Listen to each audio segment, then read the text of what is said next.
So, I'm going to talk about today is this idea, and I hope these actually move automatically.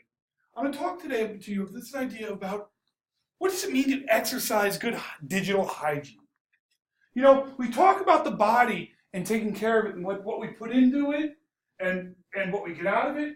And that's because we want to project a certain way of the way we feel. We exercise to keep ourselves strong, but we also exercise because we're looking for, a little bit of health. And your dad is the same way. Are you protecting and practicing good digital hygiene with your data? Because for most of you users, what's happening in social media is just a fog. You don't know. You just hit the gas pedal hard and you're like, oh, I'm all in on this social media. I'm not going to read the TOS. I'm not going to read the terms of service. I don't know what happens, the end user agreements. You don't know where your data is going. And so that creates a lot of mistrust and a lot of fog. It's like you're getting smoked out of the room. Because really, what's going on with your data? How is Facebook making their money? How does Twitter make their money? How does Instagram, owned by Facebook, make their money? Messenger, owned by Facebook, make its money. WhatsApp, owned by Facebook, make its money. Instagram, I already said that one, owned by Facebook. You're see, all of this data has to go somewhere. They're tracking your traffic, your search history. If you're logged into Facebook and another website has that like button on their website, they record that you were there. They might even record, Facebook has data on people that aren't even on Facebook. And that's okay. We've talked about this kind of transactional relationship we have. You're saying, you may have and sell my data because I love all the really cool tools that you give me. Some of us are starting to challenge that and saying, you know what? No, I'd rather own my data and decide what I give to others to share. And that's the first step in digital hygiene, is go at it slow. Be strategic in your response and build yourself a shell where you control your data and you own everything. And the best way to do that is not to be the hare and race to the target line to be the first to share, but to build your home. And the turtle shell of the web is your own domain, to own your URL. In this class, you guys all started on WordPress.com. That's like, Blogger or Medium. You're still putting your data somewhere else, but you can export it and you can host it on your own site. I do encourage you, while you're in school, to get your own domain. Step one in digital hygiene and exercising digital hygiene is to strap your home on your back and carry it wherever you go. And that is owning your domain. Because that's the first step into building your digital house. It is required in the blueprint. You don't want your digital space, your home. Your digital home should not be Facebook or Instagram or Snap. That's called squatting. If you don't own your home, you're just squatting. Worse, they might even be kind of exploiting you in slavery in that own home. So you need to think about that blueprint in laying out with your digital hygiene, what do you want to share and where do you want to share it?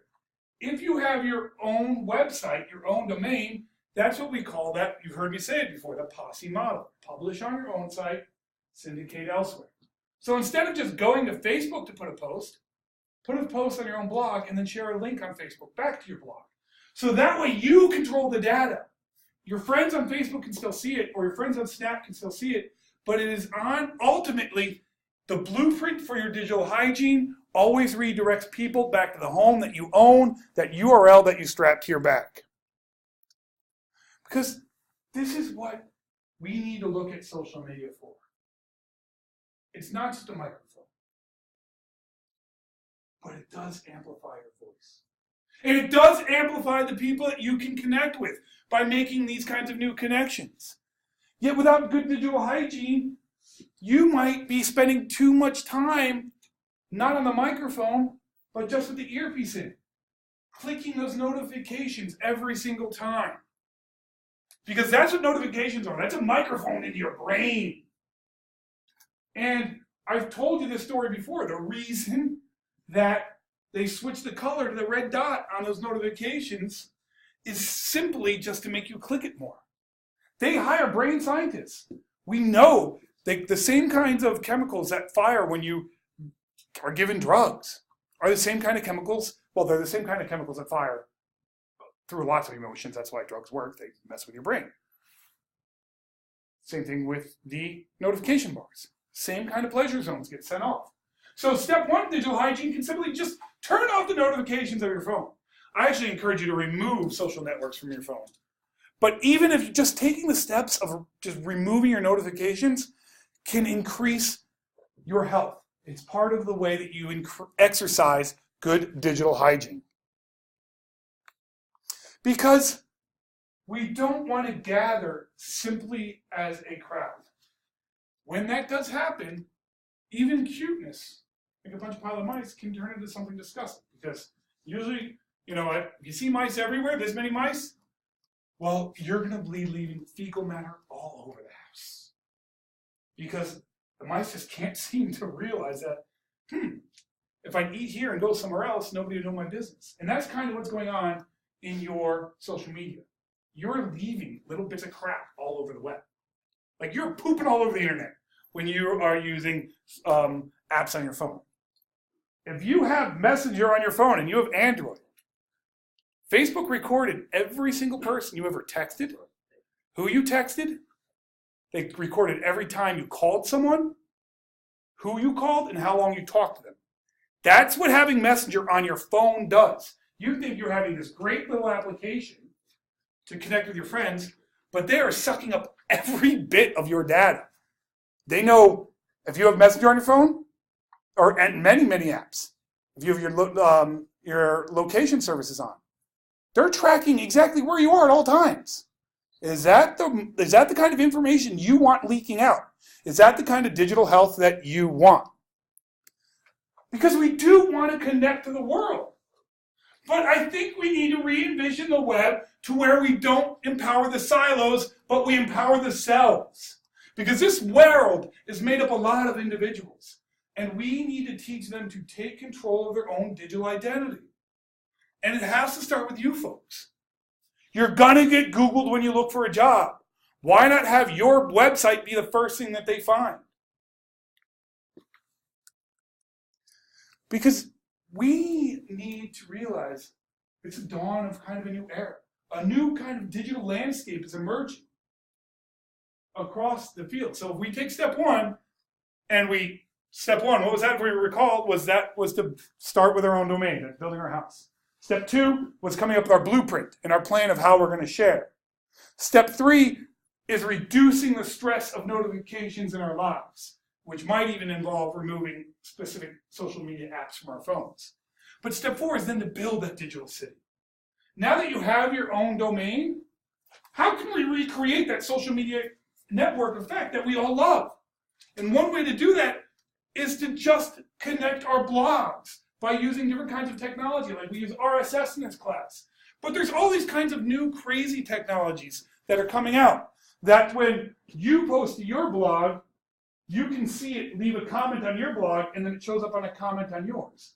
So we can find ways to deconnect and decentralize the web and build a new kind of landscape for our digital cities that's just as bright as any future that a social media silo can provide. But it's up to us as users, because we can't start by building the cities if we don't start by building the house on our own back, which is our own domain, and controlling our own data. That's the only way to seize control of your privacy. That's what you got to do. You need that Yaha moment that says, this stuff is mine. It doesn't belong to anybody but me unless I decide to openly license it for other people to reuse, which I do encourage you to do. That's how you get to that Yaha moment in terms of your digital hygiene. If you take these few simple steps, you can really free up some schedules, control your own data, and control your privacy through data empowerment. You should get to decide who you share your work with. Same thing here at Southern. Why does it all go into Blackboard for you never to see again? That's why I encourage you to publish on your own site and then share into Blackboard. So you control your data, not the university.